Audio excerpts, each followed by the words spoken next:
Luisa Casati was one of the richest heiresses in Italy, and she spent her entire fortune trying to become the most famous face in the world. It worked. The Marchesa sat for more artists than almost anyone alive at the time, Boldini, Man Ray, and dozens of others, until her own family's archive ranked her second only to the Virgin Mary and Cleopatra in the whole history of artistic representation. Then the money ran out, and by 1930 she owed the equivalent of $25 million, with creditors seizing everything she owned, including the very portraits of herself she had paid a fortune to commission. She spent her last 25 years in exile in London, broke and living off the charity of old friends. She still refused to stop dressing the part, gluing salvaged feathers into her hair once she could no longer afford real ones. She died in 1957 with almost nothing left, and her face is still on runways and in museums today. She got exactly what she paid for, and it cost her everything she had.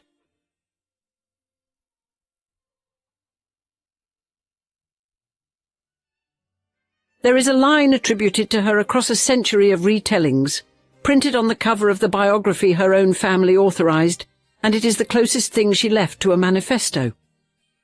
"I want to be a living work of art."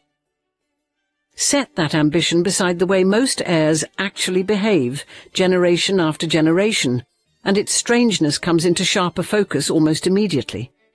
Wealth, for nearly everyone who inherits it, is a thing to be protected, not spent down on purpose. Most people who inherit a great fortune treat that fortune as a thing to be defended, preserved, quietly enlarged, and handed on down to the next generation with as little drama as anyone can manage. Casati treated hers as raw material instead, as pigment and marble, and the fee owed to the man holding the brush, and she spent it turning herself into an object that other people would frame and hang and photograph for decades to come, an object she designed herself, down to the last detail. The spending in her hands was not indulgence in the ordinary sense of a rich woman simply buying pretty things she liked. It was authorship, and she understood herself to be both the artist and the canvas at once, a dual role almost no one else in her position ever attempted.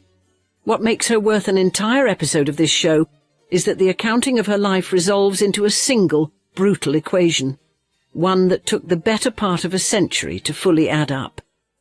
She has been called, by the very archive her own descendants maintain today, possibly the most artistically represented woman in all of history after the Virgin Mary and Cleopatra. She reached that standing by the deliberate conversion of money into images, sitting after sitting, commission after commission, year after year, until the fortune that funded it could no longer keep pace with her appetite. The ruin that followed was not some tragedy that fell on her from outside, arriving like weather. The ruin was the financing mechanism of the legend, the natural and predictable end of a project that required her to keep buying her own reflection until there was nothing left to buy it with. She died penniless, and she died immortal, and the second fact was purchased in full with the first. She had the money and the will and the appetite for self-invention, and she used all three as tools rather than as comforts, the way a craftsman uses whatever is in reach. A life this tangled in money and myth gets the fuller treatment it deserves in our free Substack newsletter, where we follow the wreckage. A documentary format simply has no room to hold. Casati earns a place on that list as much as anyone we have ever covered. It is a story about money as a medium rather than a possession, about a woman who understood, decades before anyone spoke openly of celebrity as a manufactured thing, that fame is something you can commission if you are willing to pay the artist and keep paying him until the whole fortune is finally gone. That instinct is the engine of everything that follows in this story, and it is also, in the end, the very thing that destroys her. But before the destruction there was the money, and before the money there was Milan, because the fortune that funded her long theatrical project had a very unglamorous origin in the cotton mills of the industrial north. She was born Luisa Adele Rosa Maria Ammon on the 23rd of January, 1881, in Milan, the younger of two daughters, in a house built entirely on textiles. Her father, Alberto Ammon, was a prosperous manufacturer, whom King Umberto I raised to the rank of count for his industry, and in 1875 he had founded the Amman Webfair factory, among the most modernized cotton mills in the whole of Italy. This was money made from machines and thread and volume, an industrial fortune with no particular romance attached to it at all, at least not yet. It would prove to be the least romantic thing about her entire existence, precisely because she spent the rest of that existence converting it into romance. Her mother, Lucia, born Bresci, gave the family its 2 girls, and then, when Luisa was around 13, in 1894, she died. About 2 years later, in 1896, Alberto died as well, and the 2 daughters were left alone with the mill money and no parents to govern how it was used. By the reckoning that has followed the sisters ever since, they were reportedly counted among the wealthiest women in all of Italy, and that phrasing deserves more care than it usually gets. Popular accounts like to crown Casati the single richest heiress in the whole country, a neat and dramatic superlative, but the fortune was never hers alone to spend. It was shared equally with her older sister, Francesca, who lived from 1880 to 1919, so the honest version of the claim is that the 2 orphaned sisters were reportedly the 2 richest young women in all of Italy, holding one single industrial fortune between them, not 2 separate ones. Francesca has faded almost entirely out of the story, and there is something genuinely instructive in that particular disappearance. One sister took her share of the cotton money and lived a life. The other took her share and began slowly and then not so slowly to spend it into legend, treating the inheritance as fuel to burn and not a floor to stand on beneath her feet.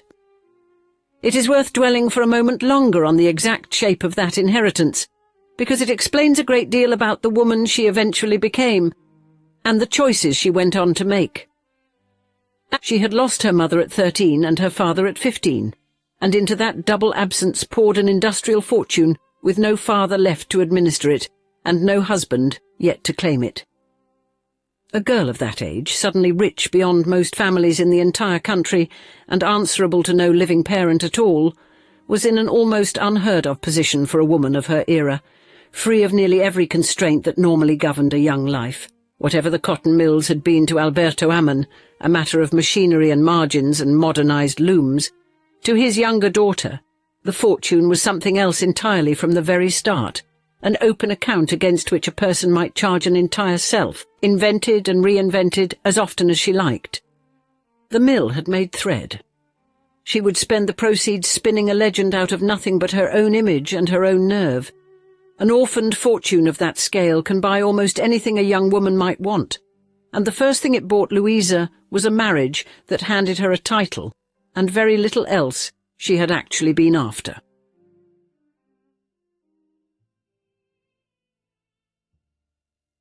In 1900, at 19, she married Camillo, Marchesa Casati Stampa di Soncino, a man born in 1877 into exactly the kind of ancient aristocratic name that new industrial money liked to attach itself to. The marriage did the work such marriages were built to do, and it did it efficiently. It converted cotton wealth into a coronet, joining the mill fortune of the Ammons to the lineage of the Casati Stampa di Soncino, and it handed Luisa the single word she would keep for the rest of her days, the word that would be printed above her image for a century and eventually carved onto her tombstone: Marchesa. In 1901 the couple had a daughter, Cristina, and by most conventional measures the union had already delivered everything it was ever going to deliver. There was the name, there was the heir, and there was the social position that the name and the heir, taken together, secured for good. What the marriage did not deliver was a life she actually recognized as her own, and she did not pretend otherwise for very long once the wedding was behind her. The couple kept separate residences, drifting into the parallel existence that great money makes so easy to arrange, and in 1914 they formally and legally separated, though they would remain married until Camillo's death in 1946. The pattern here is telling, and it repeats itself in nearly everything she did afterward. She had wanted the marquisate a great deal more than she had ever wanted the marquis, and once she held the title securely, she quietly set the man aside and kept the thing his name had given her. Her daughter Cristina, who lived from 1901 to 1953, would marry Viscount Hastings, later the 16th Earl of Huntingdon, in 1925, and their own daughter, Lady Morea Hastings, born in 1928, would be Casati's only grandchild and, many decades on, the person who chose the words for her grandmother's grave. The family line carried on in its own ordinary aristocratic way, marrying titles and producing heirs generation after generation, while the Marchesa herself set off in the exact opposite direction entirely. It would be easy to read the whole arrangement as a failure, a cold union that never warmed into a marriage, and yet that reading imports a set of expectations she does not seem to have shared. She had entered the match for what it could convert, cotton money into aristocratic rank, and by that measure the transaction closed successfully in its first year, with the coronet secured and an heir delivered. Everything after that was surplus, and she treated it as such. The separate residences were the logical extension of a bargain that had already paid out, not the wreckage of a romance, and the legal separation of 1914 merely formalized a distance that had existed almost from the beginning. What she took from Camillo she kept for the rest of her life, printed above her image and eventually cut into stone, and what she did not take from him she never appears to have wanted.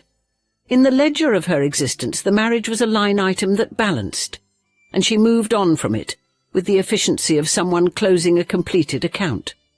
She had the title, the fortune, and a marriage she had already stopped attending in any real sense, and into that open vacancy walked the one man who would tell her precisely what to do with all of it.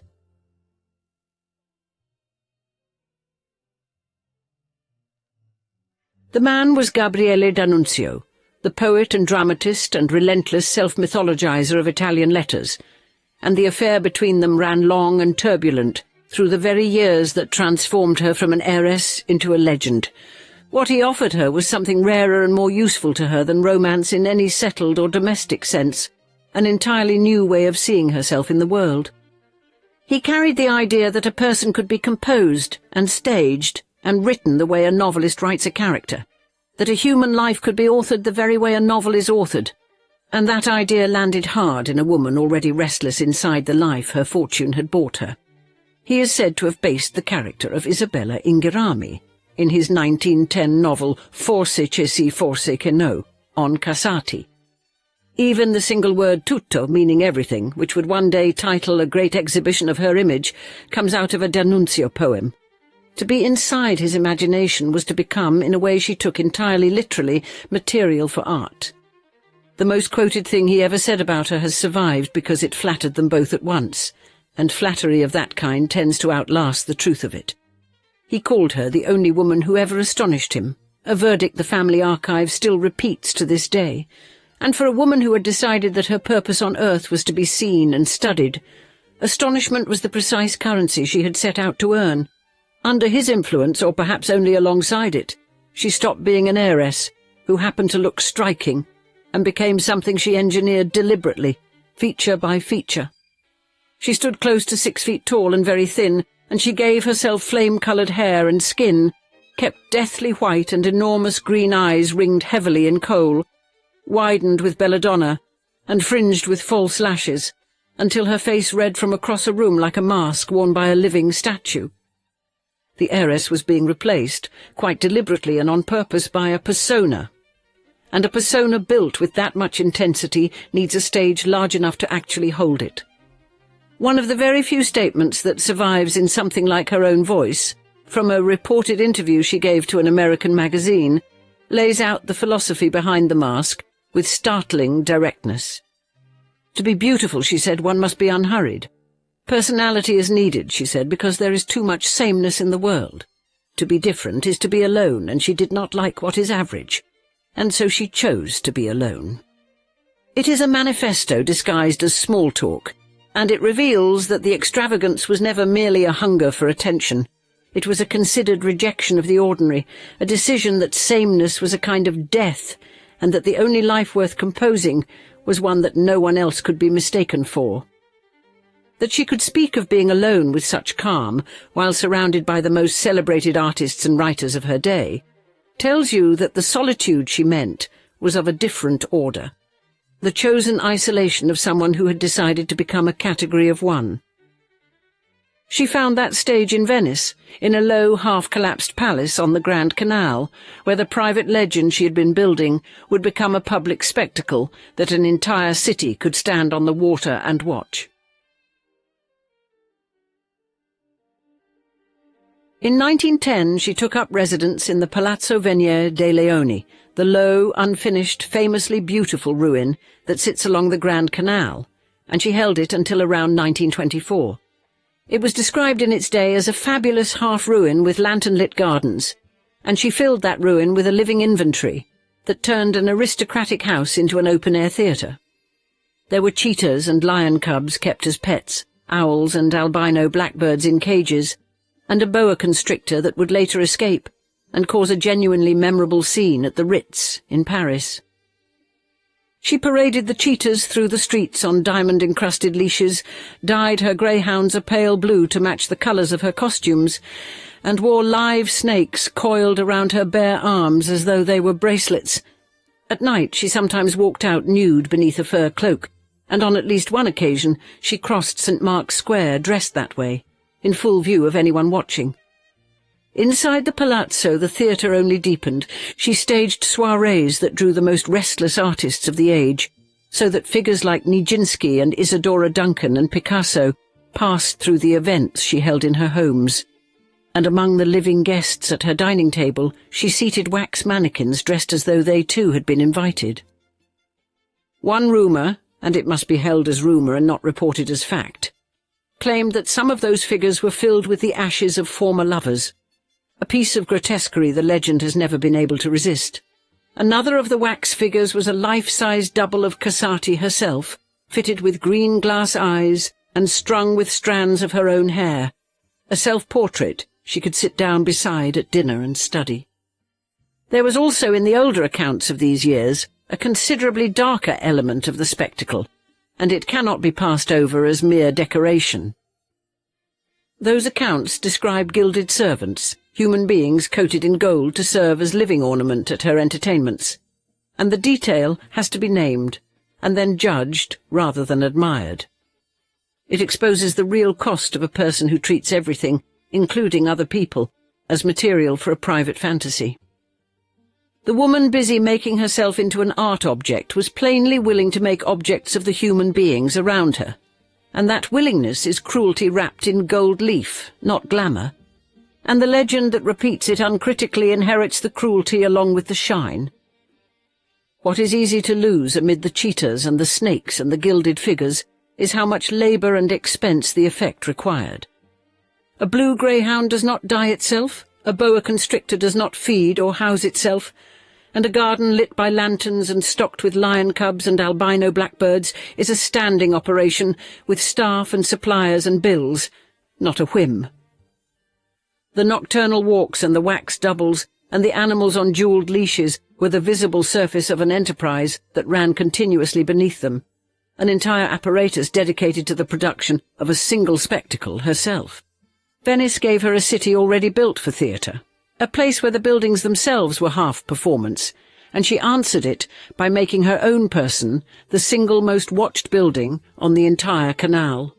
The Venice years turned her into a sight, a living thing the world travelled to look at, and the world's most ambitious artists soon wanted to fix that sight in something more permanent than memory. This is the chapter where the fortune did its truest work, because the images she is remembered for were never accidents of fame. They were purchases, sittings, commissions, the literal act of paying artists to render her permanent. Giovanni Boldini worked on his swirling, restless portrait of her around 1911 to 1913. Augustus John painted her in a canvas that now hangs at the Art Gallery of Ontario. In Paris, in 1922, Man Ray photographed her and produced, half by accident during a difficult session, the blurred image with the doubled and multiplied eyes that has become one of the defining photographs of the entire era, a print of which is held today by the Philadelphia Museum of Art and referenced by the Met. She sat for Kees van Dongen and for Romain Brooks, the painter with whom she had an affair, and for Adolphe de Meyer in 1912, and for Paolo Trubetskoy, and for Giacomo Balla, whose futurist portrait gave her a pair of moving eyes, and for Jacob Epstein and Cecil Beaton, and Ignacio Zuloaga as well. The list of hands that shaped her image reads like a census of the age's entire talent pool. The futurists claimed her outright as a muse, Marinetti and De Pero and Balla and Boccioni among them, and the great couturiers dressed the very body all these artists were competing to depict, so that Fortuny and Poiret and Baxt and Erte built the costumes that the painters then fixed in oil. Cartier drew its famous panther design under her direct influence, taking the very animal she paraded on a jewelled leash and turning it into a permanent house signature.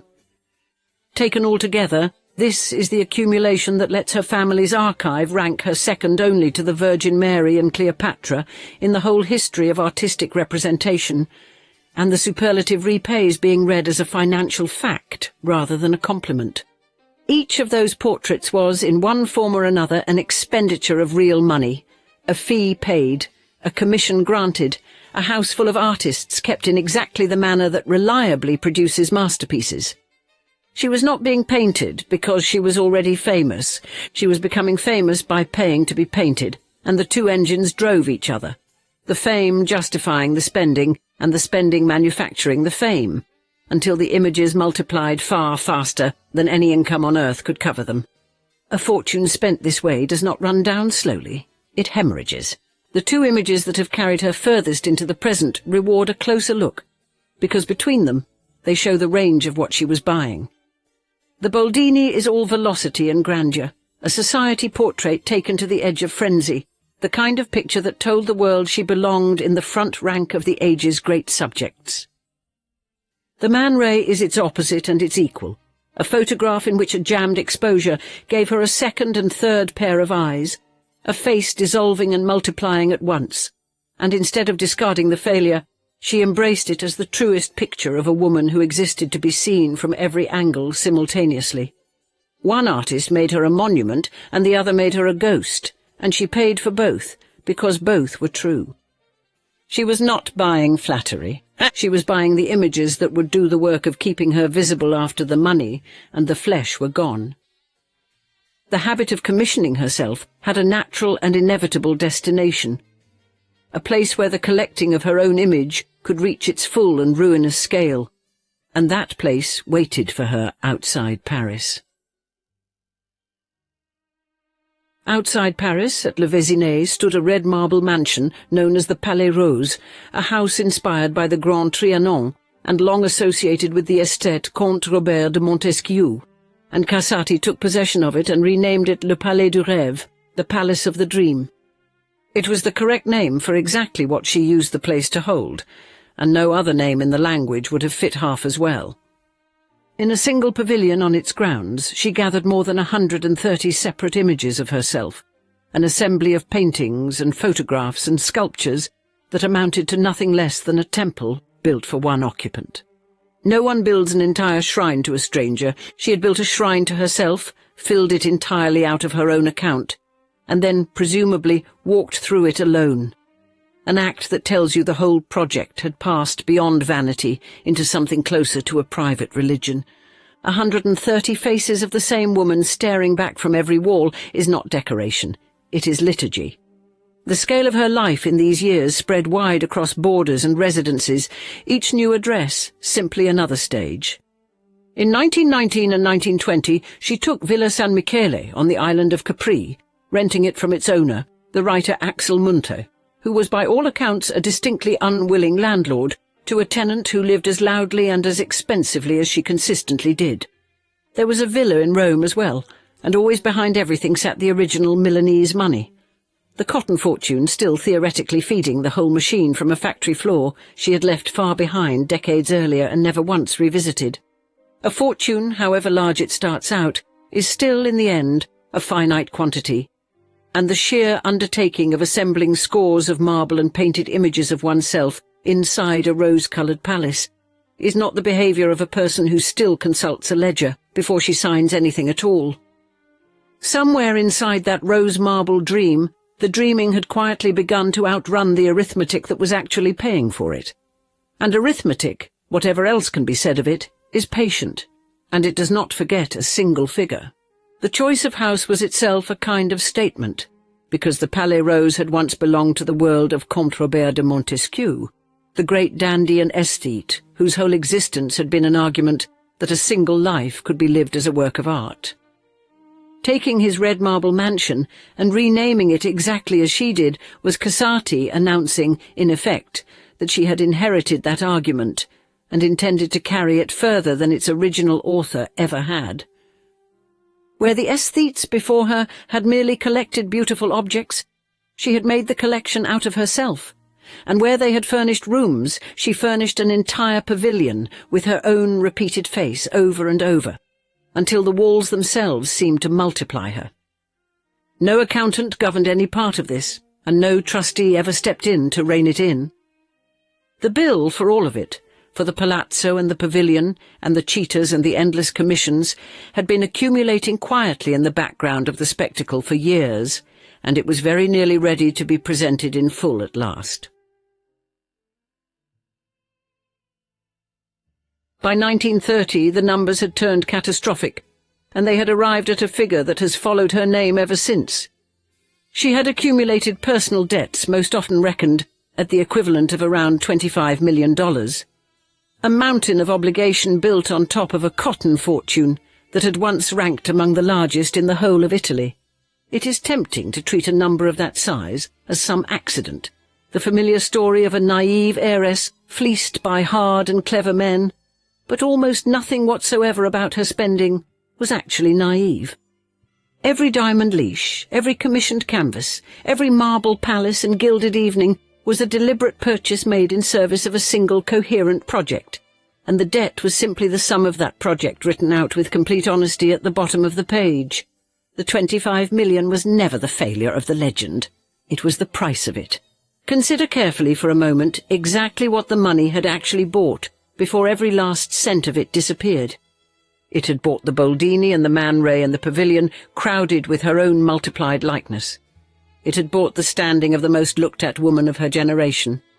It had bought, though she could not yet know it, a full century of retellings and museum walls and fashion houses that would one day carry her name and her look forward into a future she would never see. Set against a return like that, the fortune was not so much lost as converted, transformed out of liquid money into fixed and durable fame at the least favourable exchange rate a person could possibly accept.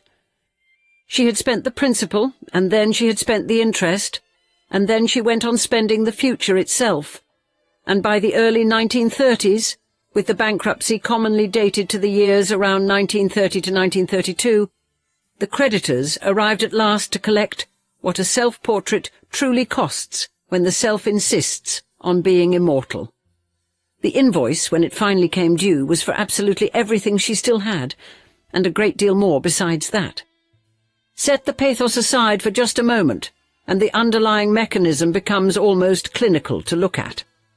She had run a decades-long production, with no revenue and only expenses, financed entirely from a fixed pool of capital that could be drawn down but never replenished, since the cotton mill's proceeds were an inheritance and not an income she was building. A business run that way has exactly one possible ending, and the only variable is how long the capital lasts before the arithmetic asserts itself. The artists were paid, the animals were fed, the palaces were staffed, the couturiers were satisfied, and every one of those payments was subtracted from a total that nothing was adding to. What looks from the outside like reckless abandon was something stranger and more deliberate. A woman spending down her entire principal on purpose, because the thing she wanted could not be acquired any other way. Immortality of that kind is not sold on terms a fortune can survive. It is sold for everything, and she paid. And the way that creditors collect from a woman who has spent her fortune turning herself into art is grimly and perfectly poetic, because they came for the art, and coming for the art meant coming for her.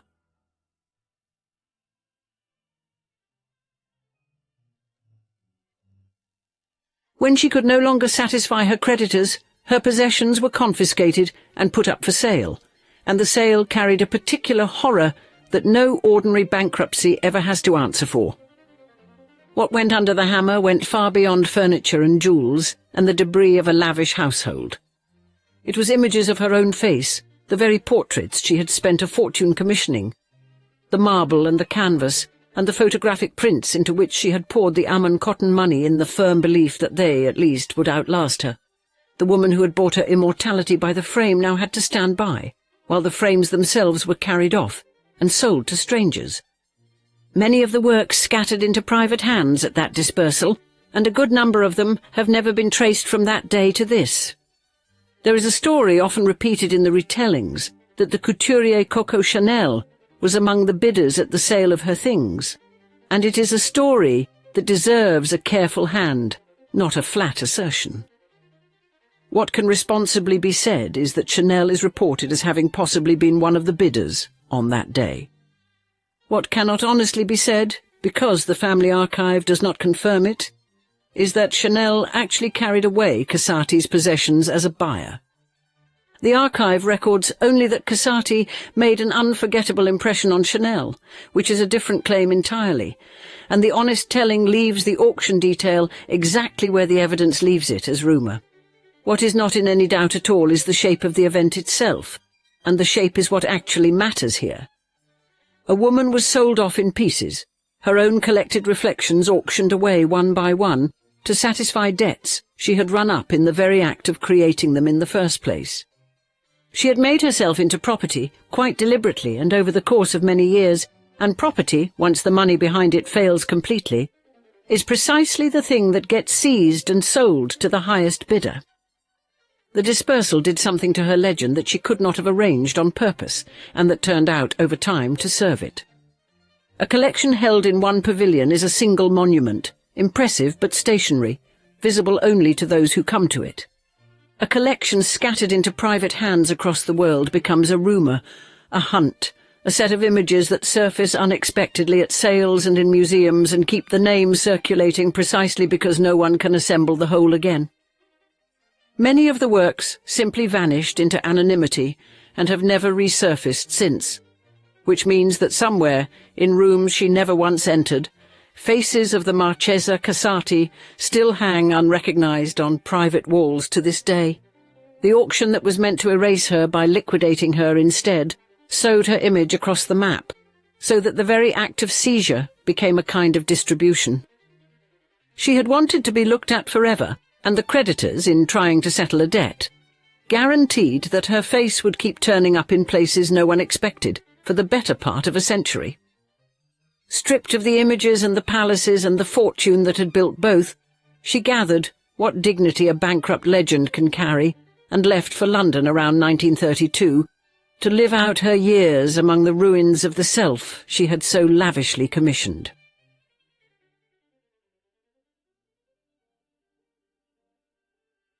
Around 1932 she fled to London, where she would spend the last quarter-century of her life in what the sources delicately and inadequately call comparative poverty. Whatever it may have looked like from a distance, it felt like considerably more to her. She lived on credit and on the generosity of a shrinking circle of friends, and she moved constantly, so that during the 1940s her address is said to have changed roughly 15 times, a nomad drifting through the very city that had become her exile. Where exactly she finally came to rest is a question the record handles with real caution, and it is worth being equally cautious here. Popular accounts describe her final home, almost with one voice, as a one-room flat, and that vivid phrase has hardened over the decades into settled legend. The archive her family maintains, however, records only the address itself, 32 Beaufort Gardens in Knightsbridge, named simply as her final residence, while other accounts variously call the place a studio, a rented room, or plainly a flat. The honest and careful statement is that she died in poverty in a small Knightsbridge flat at that address, and that the striking one-room detail, however often it is repeated, remains popular characterization, not anything the family record confirms. The manner of her poverty turned out to be almost as theatrical as her wealth had ever been, because she flatly refused, to the very end, to stop being herself.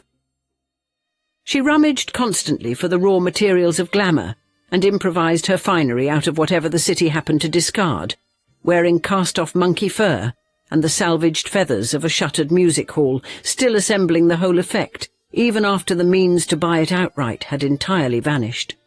She could still count on her daughter Christina, now Lady Hastings, and on her granddaughter Moria, and on a few old and loyal friends like the painter Augustus John. Cecil Beaton said of her that she could create nobility out of poverty, and the verdict is exactly right. The found headdress and the shoe-polish coal were never a surrender to circumstance. They were a continuation, the very same authorship carried grimly forward with worthless materials, the artist still at work long after the budget was gone. She had run entirely out of fortune, but she had not run out of the will to compose herself for an audience that was no longer even watching. What that continuation cost the people around her is a quieter part of the story, and it deserves acknowledgement alongside the pathos. A life sustained on credit and the generosity of friends is a life that spends other people's patience as freely as it once spent its own capital, and the constant moving, the roughly 15 addresses of the 1940s, suggests a woman forever one unpaid account ahead of the next landlord. Her daughter and granddaughter and old friends carried her, and she let herself be carried, because the alternative, giving up the composed self and living plainly, was the one economy she would never make. The salvaged headdress cost almost nothing in money and a great deal in dependence, and she chose it anyway, every single day, because to appear undressed for the part would have been to admit that the project was over. It was not over. It would simply have to be financed from here on out of the goodwill of others and the contents of the city's bins. She would compose one last thing with that unbroken will for the single performance she knew perfectly well she could not attend.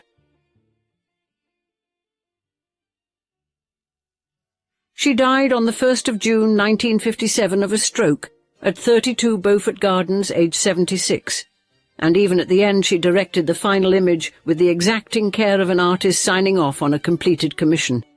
There was a requiem mass held at the Brompton Oratory, and she was interred afterward at Brompton Cemetery.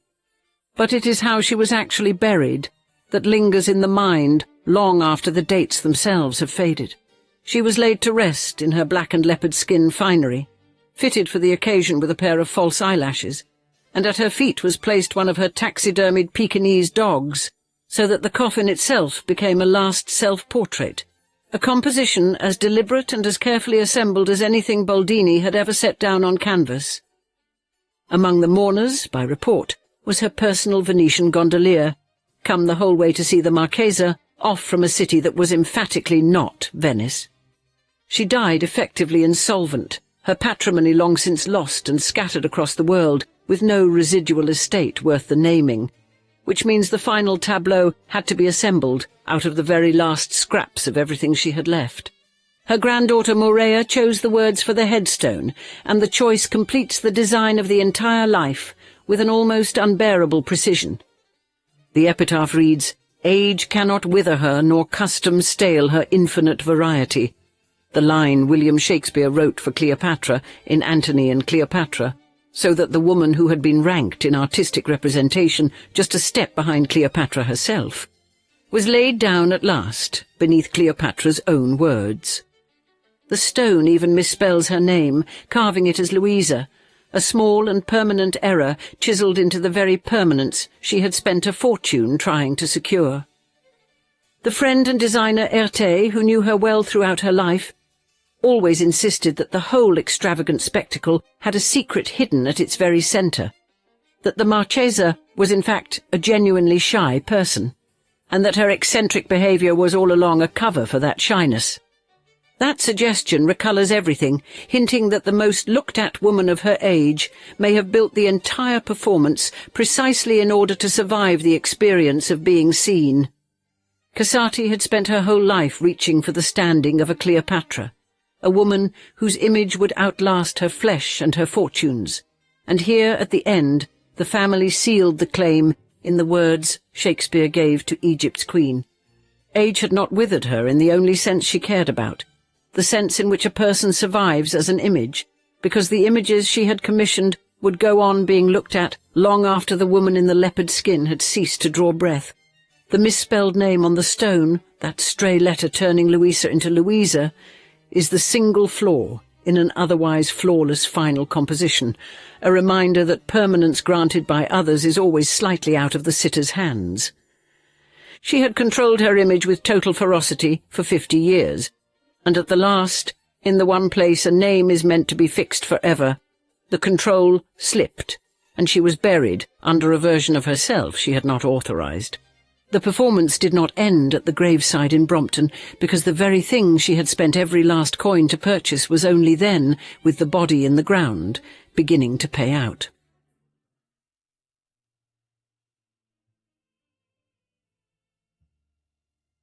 The dividends came due decades after the ruin, and when they arrived in the only currency she had ever truly dealt in, which is the image.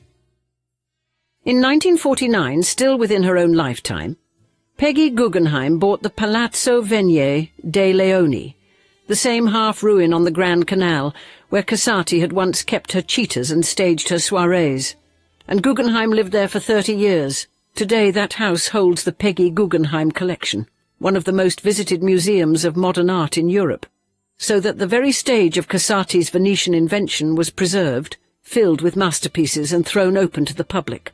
On the runways her face and her extremes returned again and again across the following decades, summoned back by designers who recognized in her the pure logic of self-invention they were themselves still chasing. John Galliano built a Dior collection around her in the spring of 1998 and returned to her again in couture. Alexander McQueen channeled her spirit through his Sarabande collection of the spring of 2007. Karl Lagerfeld staged a 2010 Chanel cruise show on the Lido in her memory, and Alberta Ferretti, Tom Ford, and Dries van Noten all reached, in their turn, for the same enduring legend. Cartier's Panther and the jewels of Bulgari still carry her influence to this day, and an entire fashion house, Marchesa, founded by Georgina Chapman and Karen Craig, took its very name directly and deliberately from her own title. The revivals kept multiplying right on into the present day, long after everyone who had actually seen her walk a cheetah through the streets of Venice was gone. There is a graphic novel of her life, La Casati, La Musa Egoista, published by Vanna Vinci in 2013. There is a Dutch national opera devoted to her, Ritratto, which premiered on the 21st of March, 2020, and the musician Achille Lauro appeared dressed as her at Sanremo that same year. Lady Gaga has invoked her, and the family-authorized biographies by Scott Ryerson and Michael Iaccarino, Infinite Variety, and the Marchesa Casati keep the full record alive and correct. Galliano and McQueen and Lagerfeld and Ferretti and Ford and Van Noten were not reviving a dead heiress out of charity or nostalgia. They were mining a body of images, the Boldini and the Man Ray and the Balla and the De Meyer and all the rest, that she had paid to have made, and that had survived precisely because they were made. A designer, after all, cannot be inspired by a woman he never once actually saw in the flesh. He can only be inspired by the pictures she left behind, which means that every runway tribute, every opera and graphic novel and jewelled panther is a late payment on a bill she settled in the 1920s. Look at the sheer length of that list, and then look once more at the manner of her death. The salvaged feathers and the shoe polish and the small Knightsbridge flat, and the equation of her life resolves itself completely and without remainder. She had proposed a trade that sounds on its face like madness, an entire industrial fortune exchanged for the mere certainty of being looked at forever. And the strange verdict handed down by the century that followed her is that she was right about the exchange rate all along. The immortality was genuine, purchased and delivered, and, as the operas and runways and museums attest, still steadily accruing. The invoice was total ruin, paid down to the last found feather glued into her hair.